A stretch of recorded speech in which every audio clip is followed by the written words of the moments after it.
ॐ वसुदेवसुतं देवं कंसचाणूरमर्दनं देवकी परमानन्दं कृष्णं वन्दे जगद्गुरुम्.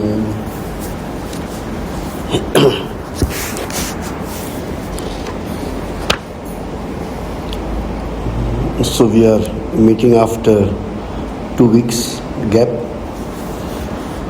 and we continue to our discussion about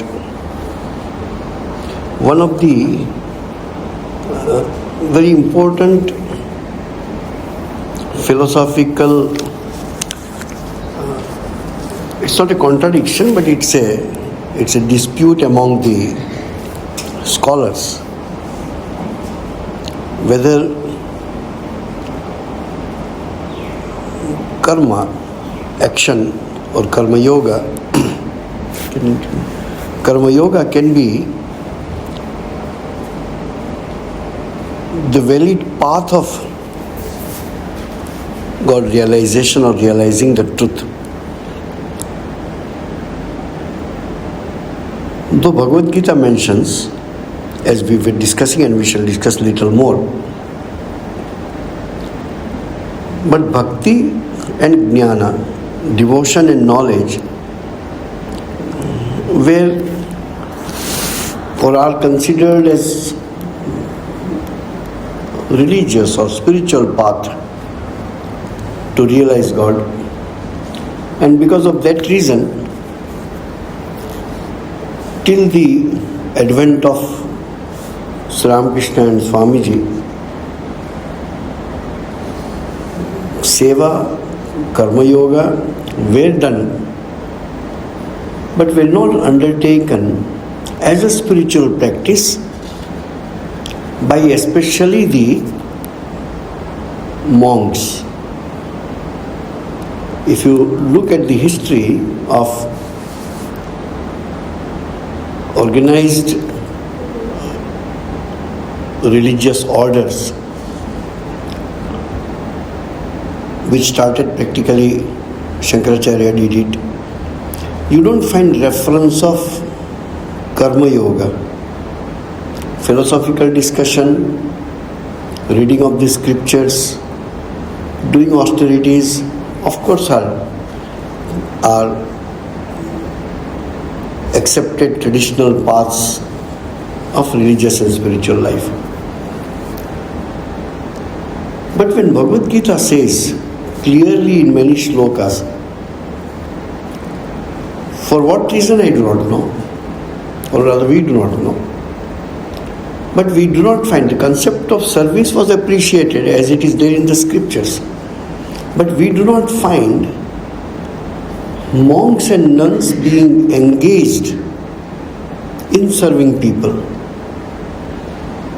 If you see the stories of Ramayana and Mahabharata and all that, all the rishis who stayed in forest were practically disconnected with the social fabric.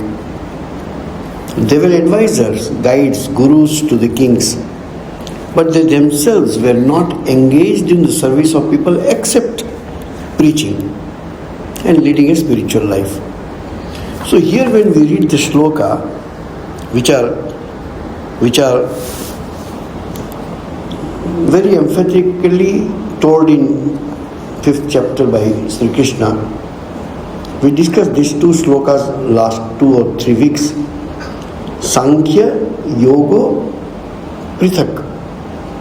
Sankhya is Jnana Yoga. Yoga here is Karma Yoga. Sankhya and Yoga are Prithak, are different.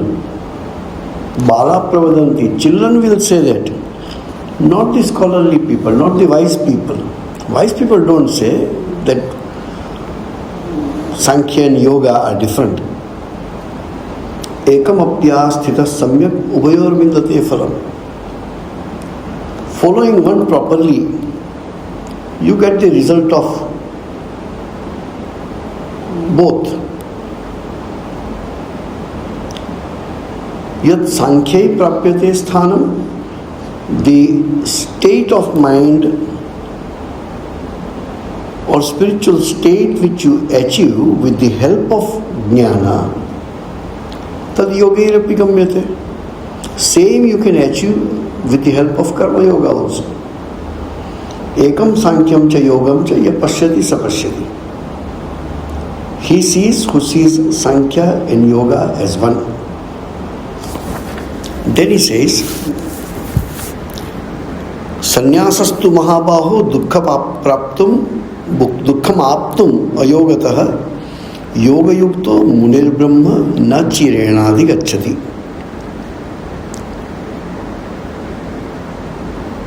Now renunciation. What is that which spontaneously you renounce? Without any effort you renounce. Anything which you feel or you experience that this is harmful to me, you spontaneously renounce. You don't need to put effort to renounce it. If doctor says you to take sweet is dangerous for you, your sugar level is very high, you don't have insulin in your body, next day your attraction towards sweet being reduced. Is this just the question of your knowledge about your body? You didn't try to renounce sweets which you like. Knowledge and renunciation, karma and renunciation are interconnected. Renunciation becomes spontaneous when the concept is clear in your mind, when you stop getting happiness from an object. Withdrawal from those objects becomes very spontaneous, very natural. Because that object ceases to create or give happiness to you. So he says renunciation is hard to attain without karma yoga. You do karma yoga, you do action, that will give you understanding.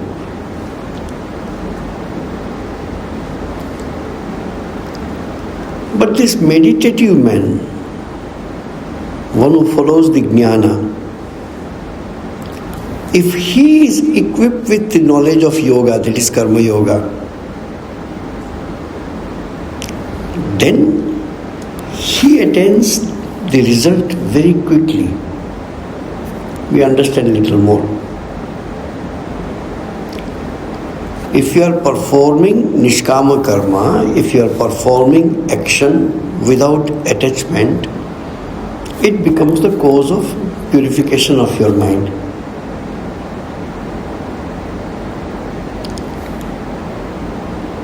If you are not performing action,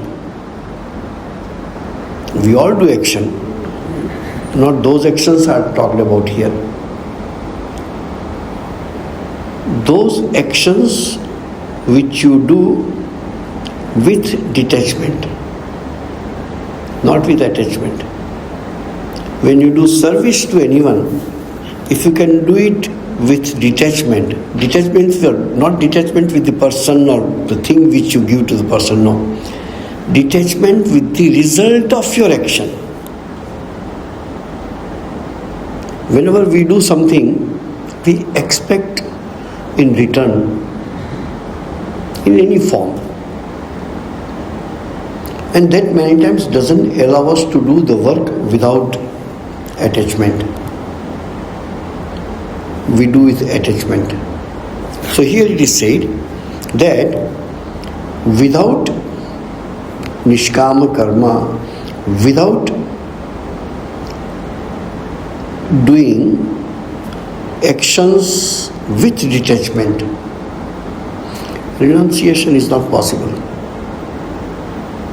It has some other meaning also. When you do the nishkama karma, when you do actions with detachment, it leads to purification of the mind. For the pure mind, renunciation becomes very natural, spontaneous. But here he says, but a person, yoga yukto, one who is engaged in karma yoga, but who is that person? Muni. We have heard this name, Rishi, Muni. Rishi is a person who has ability to foresee. He is called Rishi technically. Muni is one who has capacity to meditate or capacity to think. Rishaya Krantadarsaya Muni Mananashila. One who is able to meditate, one who is able to do deep thinking is called Muni. One who has ability to foresee, not in a worldly sense, in a spiritual sense, is called Rishi. So, this Muni, this person who is a thinking person, not everybody is a thinking person. People do, maximum people do action out of natural instinct. If I am hungry, I go to the kitchen and eat. You don't need to be big thinker to do that. Your instinct will make you to do that. You are thirsty, you go and drink water. You don't need to be a thinker to do that. We are not talking about that action. But doing anything with understanding the pros and cons, the result of the action, how much it is going to bind me, how much I am able to do it without attachment, how it is going to help me to purify my mind. This only the thinkers think. You know, every company, every nation, there are a handful of people who are thinkers. Sometimes you will hear this word called think tank. They are the think tank of the country, they are the think tank of the company. Not everybody is a thinker.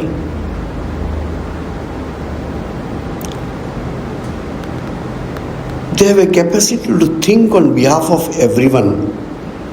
They identify themselves with the nation and think good of the nation. Not everybody can do that.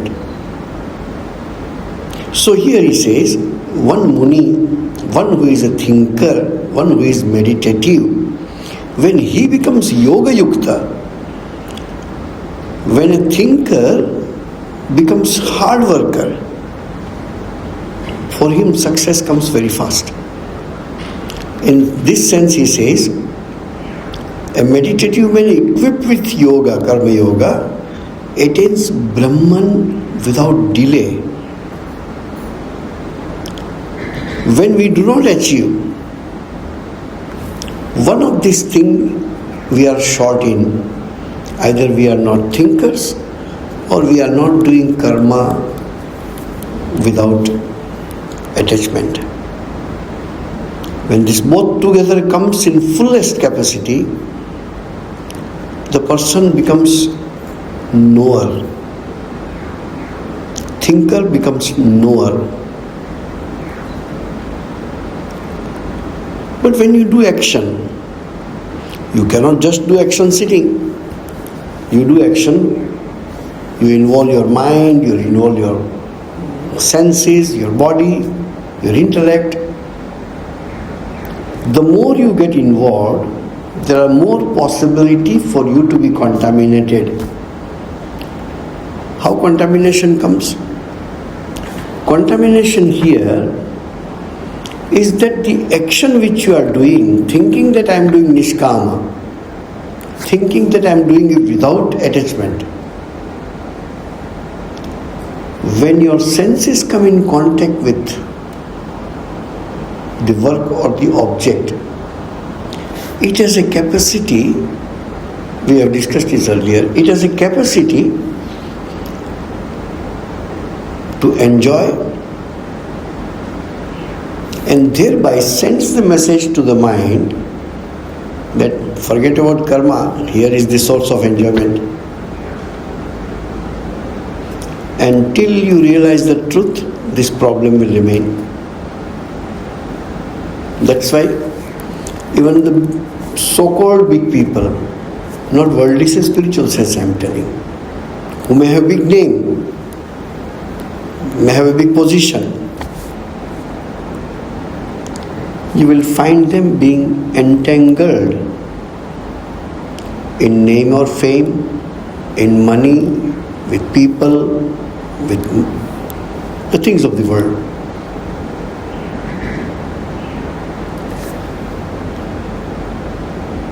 To deal with the world is not wrong. If I want to serve, I have to be part of this world to serve the world. But not to be entangled in this world depends on my sense of detachment.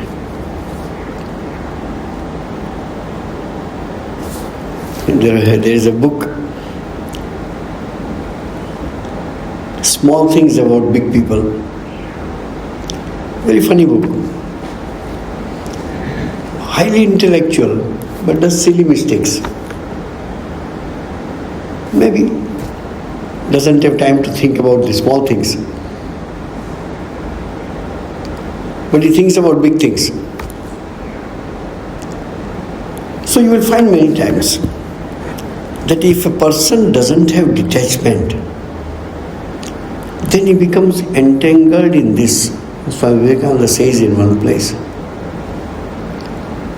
maybe because of some good karma and good samskaras and all that, it became relatively easier for few thousand people to leave their hearth and home, decide not to start a family, take decision to become a monk. It happens because of their samskaras. Good. But when you become monk, then a realization comes, what have I renounced? You renounce something which you have. You can't renounce something which you don't have. What did I renounce? That house where I stayed didn't belong to me. It was my father's house. It was not my house. What did I renounce? Then I found living home was not renunciation. From the day one realization comes that now I have to renounce all my internal passions, desires, attachments, which actually holds you back from your spiritual practice. And this struggle goes till the end. Why? We have discussed it earlier. We have 5 senses of knowledge. We have 5 senses: eyes, ears, nose, skin.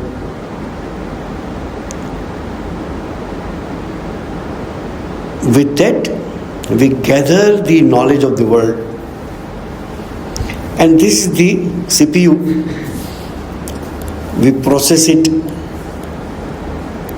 Oh, this seat is comfortable.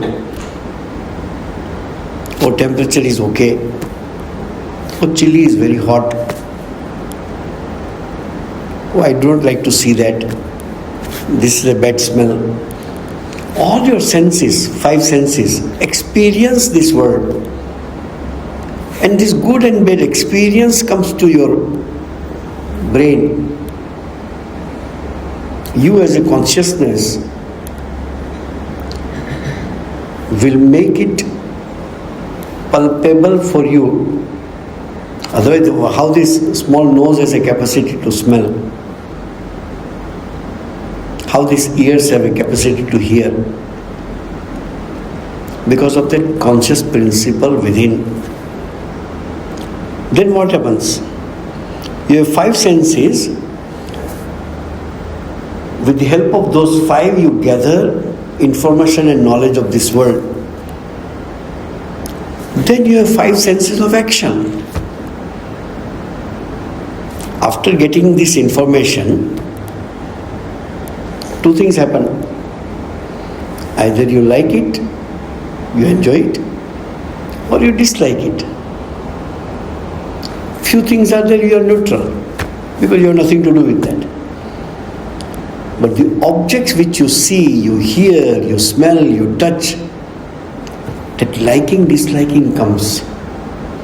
Here the Maya works, the liking and disliking. If I like, I want to enjoy it again. If I dislike, I started hating it. In both the ways, my mind becomes extrovert in loving or hating those objects. How that love and hate is manifested? It is manifested through your karmendriya, your organs or action. Karma, indriya, senses of action. That's why people don't have control over it. So when you go in some shops, you will find there is a small board written, don't touch. Once broken, considered sold. The thing is so beautiful, you go and touch it. You are not supposed to touch. Because if you touch and you break, it's considered purchased by you. Because they know, once you see the world with your eyes, liking, you extend your hand. Because that is the next result. So here we are discussing with the Jnanendriya, we gather information from this world, and with Karmendriya we react to this world.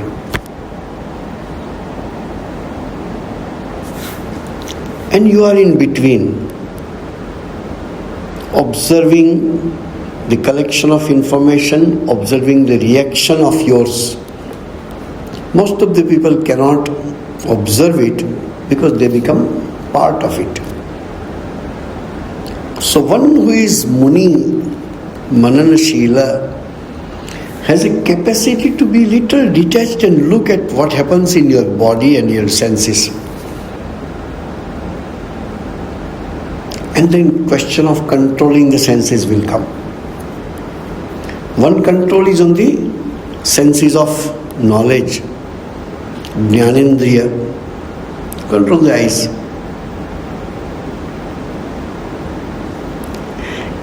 Parents take the children out in a shopping mall. As soon as the shop with the things the child is attracted to, they distract the mind of the child and go that side. Otherwise he will shout and want, I want this, how you want that. Same thing goes to our mind. Adult's mind also is the same. So people start controlling the senses. We have in our all colloquial language, these proverbs have come because of that. Seeing is a problem, better not to see. Hearing is a problem, better not hear. So you control your Jnanendriya. All the Jnanendriya you can shut down except the ears. I don't want to hear you. Eyes I can do like this. Hand I have to put my finger. Automatic shutting down is not there. Ears cannot be shut down automatically. So you control the senses so that you get less and less information. That's why you will find in the Gospel, Sri Ramakrishna says,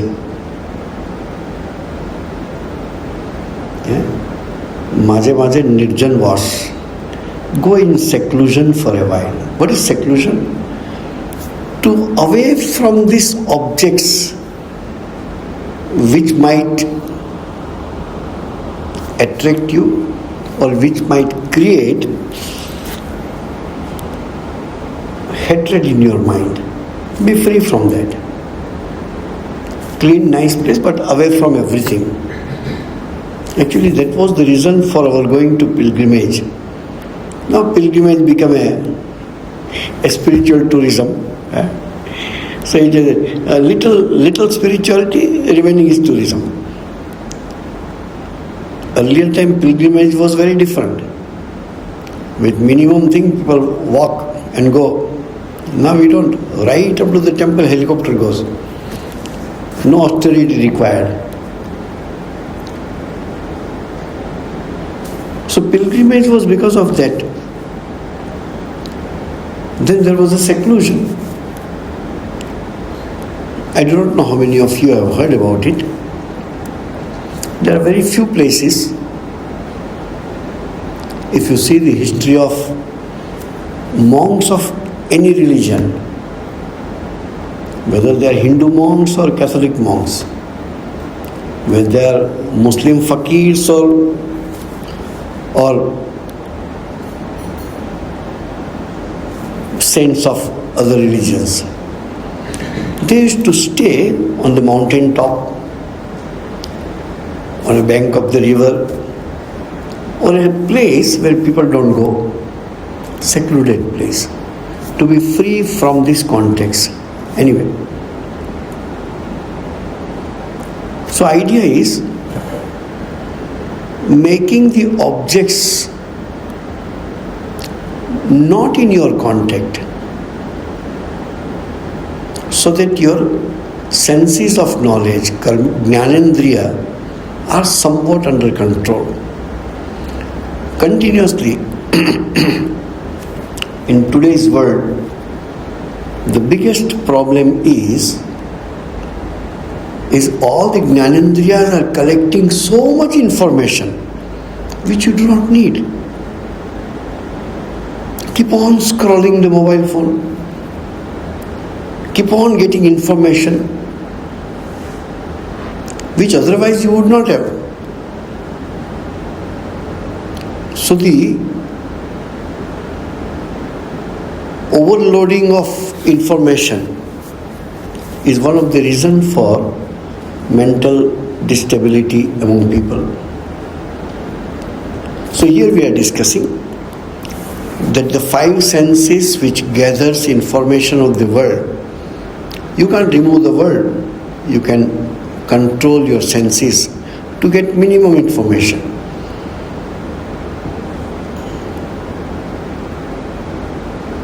Then, as much information comes, that is being processed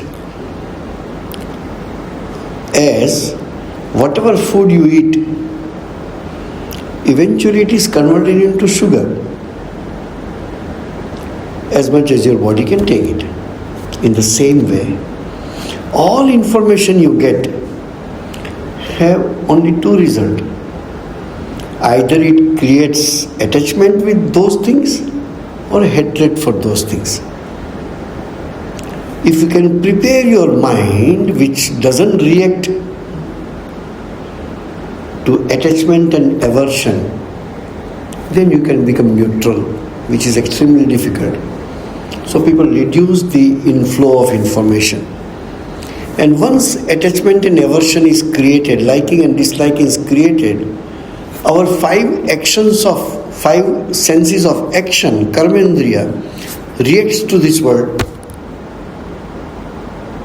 And that is difficult to control.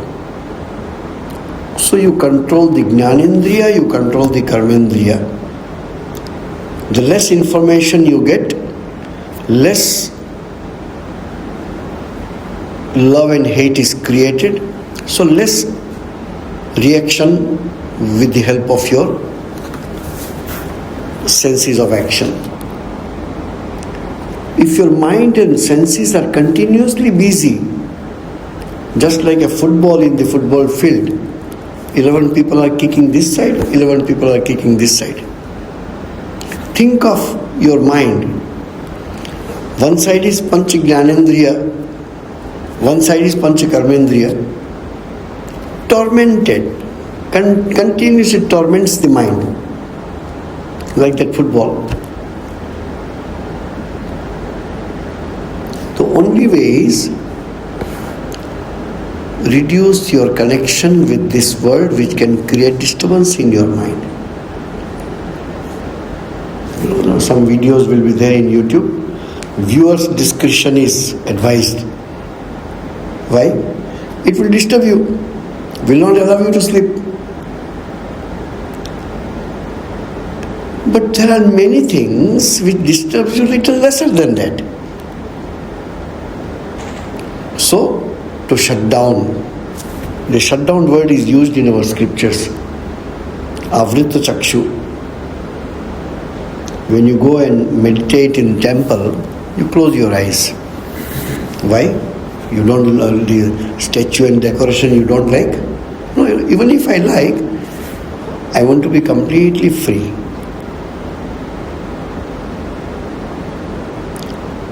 So this detachment is a very big watchword, the essence of the scriptures. So Yoga Yukto, one who is active doing Karma Yoga with detachment. Karma Yoga means action with detachment. Karma everybody does. Karma Yoga very few people do. Karma we cannot live without doing it. We have to do it. But when that becomes yoga, when detachment comes, that much a karma becomes karma yoga. Otherwise we do everything with attachment. You do because I am happy. You do because somebody is happy because of that. Why somebody should be happy? No, I want favor from that person. That's why I want him also to be happy or her to be happy. Our life goes around this. Object of happiness we want more and more. Object of pain we want less and less. But God's word is very beautiful. Those objects which gives you happiness has a very small life. That which gives you more pain has a longer life. But we try to convert everything into happiness. And that's how human instinct always works. And we spend our life in doing that, forgetting the goal for which we came. That's why if you want to be a spiritual seeker, you have to be introvert. Introvert not in a negative sense which people use. Introvert is one who reduces the connection with the world by controlling the Jnanendriya.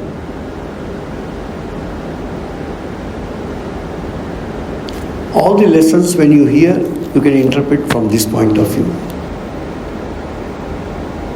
There is a beautiful book by a great sage called Vidyaranya Muni.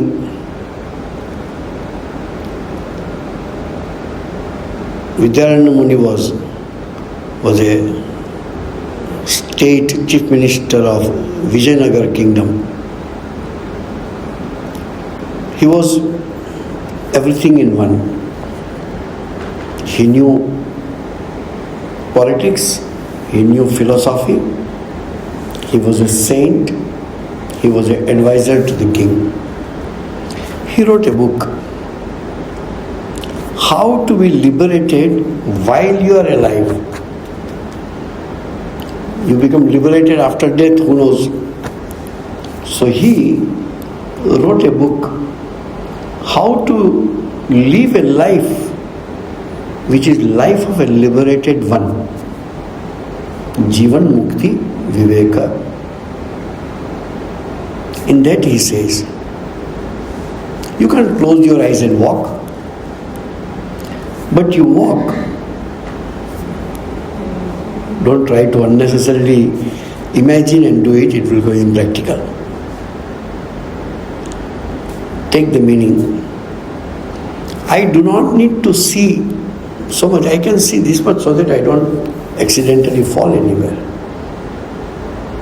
I hear only that which I must hear. I don't unnecessarily hear many things. Yogasya prathamam dvaram. The first door to enter yoga is vak nirodha, to control your speech, to speak less. Our scriptures in Vedas, there is one beautiful sentence. Tameva janatha atmanam. Try to realize that you are Atman.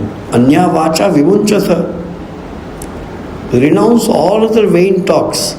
Keep on talking, keep on gossiping. That makes your mind very unstable. It doesn't get concentrated.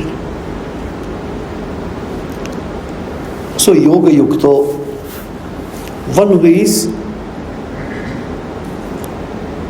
busy in doing karma yoga, vishuddhatma, with a pure mind. What is impurities of the mind? Desires are impurities of mind. This Shadaripu, Kama, Krodha, Lobha, Moha, Matsara, Mada. We are born with that.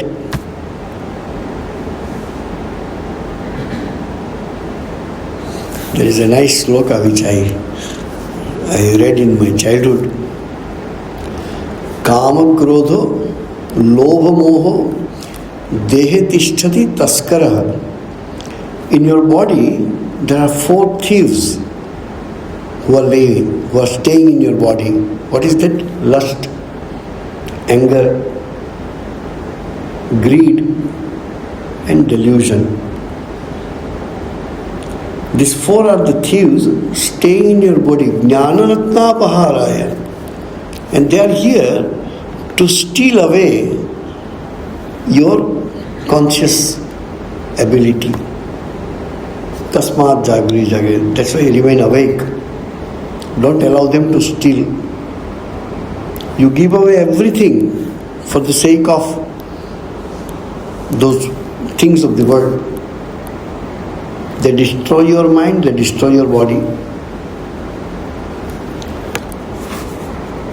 So yoga yukta vishuddhatma. If the impurities are taken away, the same mind. Sri Ramakrishna says one example, the same cat, when it goes to the forest, it becomes a wild cat. Same mind, when purified, becomes a devotee's mind. Same mind, when becomes impure, becomes a sinner's, wretched mind. Vijitatma. You see, this is what once we talked.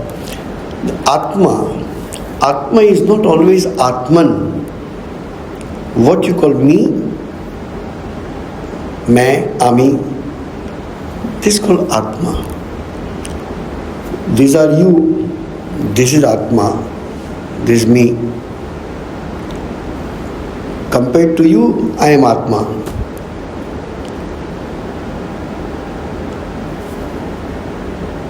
But I control my body.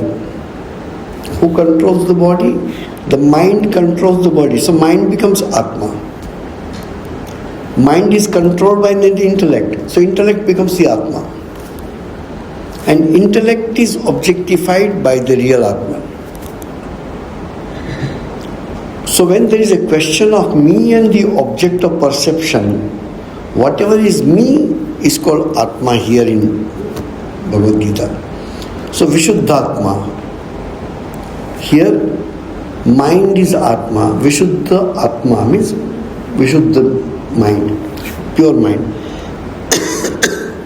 Vijitatma. Vijita, conquered Atma, senses. One who has controlled senses is called Vijitatma. Jitendriya. One who has control, one who has won over the senses. Extremely difficult. Sarva Bhutatma Bhutatma.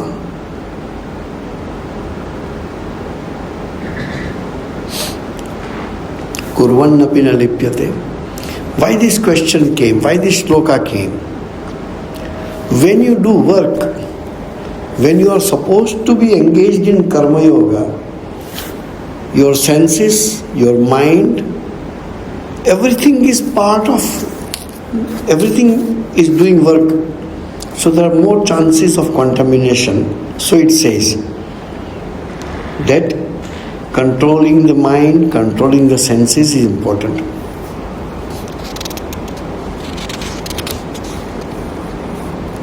If you have this one, this control over the senses and mind, and if you are engaged in karma yoga, you will not be tainted by the impurities of the world. Anything that pulls you back, anything which holds you back from your spiritual progress is your impurity. And you have to decide that. No scripture can tell you. Scriptures tell only the principle. You have to interpret, you have to understand what are my problems, what doesn't allow me to meditate.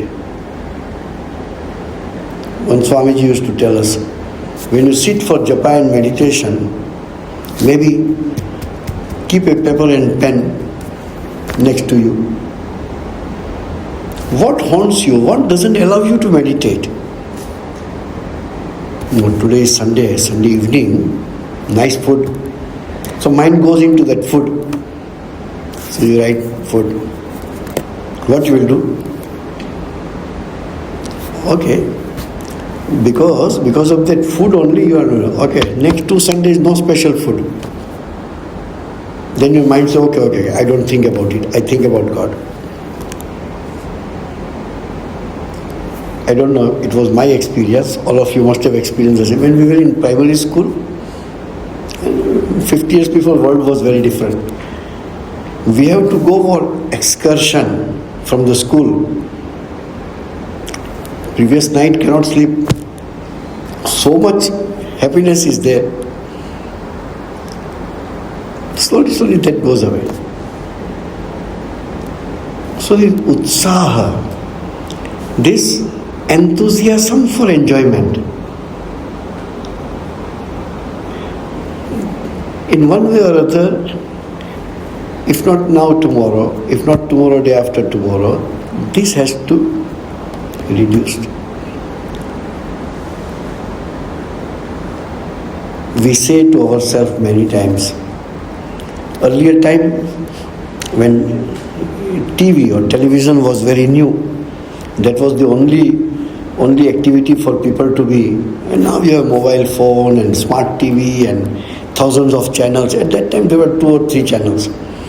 So we had a Swami who used to say, God vision and television doesn't go together. Now he has to find out something new. Why? One makes you extrovert, you are trying to be introvert, you are trying to do japa. Oh, I do my japa on Sunday, before 7 o'clock I finish my japa. Why? No, 7 o'clock there is a serial in TV. Cannot go together. Sadhaka or spiritual seeker is a full-time job. To guard your treasure is 24/7 job. Many places where expensive things are there, that there is a continuous monitoring, 24/7. Go to a jewelry shop, 24 hours cameras are there. No, I think between night 10 o'clock to morning 6 o'clock not required. No, that time only thieves will come. So in our spiritual life, this continuous monitoring of ourselves. As soon as mind wants to go, catching hold, like you control the children. When you are going, the child wants to go, pull. No, cannot go there, cannot do this, cannot do this. Then slowly child becomes habituated. No, I should not do this, I should not. That mind becomes trained. But otherwise, 24/7 monitoring of what your mind is doing. Some people say that life becomes very monotonous. The very question of monotony comes when you accept the varieties as the truth. Your face is the same. Do you feel monotonous? Every day you take water. Whatever other things you drink, water you must drink. Do you feel it monotonous? I remember when Swami was taking one multivitamin tablet every day. So people told, Swamiji, you are developing a bad habit of taking a medicine every day. He said, do you drink water every day? Yes. Are you, what do you call it? What is the word for it? Addicted. Are you addicted to water? No. You take rice every day. Are you addicted to rice? No. Like this I take one tablet. It is part of my food. I am neither attached or detached or angry with anything. So mind is like this, vigilance of the mind. Spiritual life is difficult from this point of view. Your guru has given you mantra. Will you go and tell same mantra every day, monotonous? No. That one only will help you. And there is no monotony question arises there. So idea is that 24/7 monitoring, 24/7 observance of your mind. Example is given is the elephant. When elephant goes, this example can come from India only. There is hardly any other country where along with the traffic elephant also will walk. There is no other country. So the person who sit, Mahavat, he keeps a ankush. As soon as the elephant wants to eat something, little pinch. So animal will not do that. Elephant will not do that. That's why it is called ankush. And this ankush is required for our mind. 24/7. Little here and there, hey, come back, cannot go that side. Sometimes it will go away. Suffer and come back. Then your mind will complain. Why did I do that? Then tell, yeah, I also was telling, why did you do that? So this continuous observing, continuous monitoring, continuously become aware about the goal. The more aware you are, more progress you have. You take up, these are very important practical side, and some of you who are new, last 5-7 years when we started discussing this Bhagavad Gita and our spiritual life, I have no interest in making it complicated with so many Sanskrit slokas and all that. How Bhagavad Gita is useful in our personal spiritual progress. That is the only intention. We shall take up next. Thank you. Om Shanti Shanti Shanti Harihi Om Tat Sat Sri Ramakrishna Arpanamastu.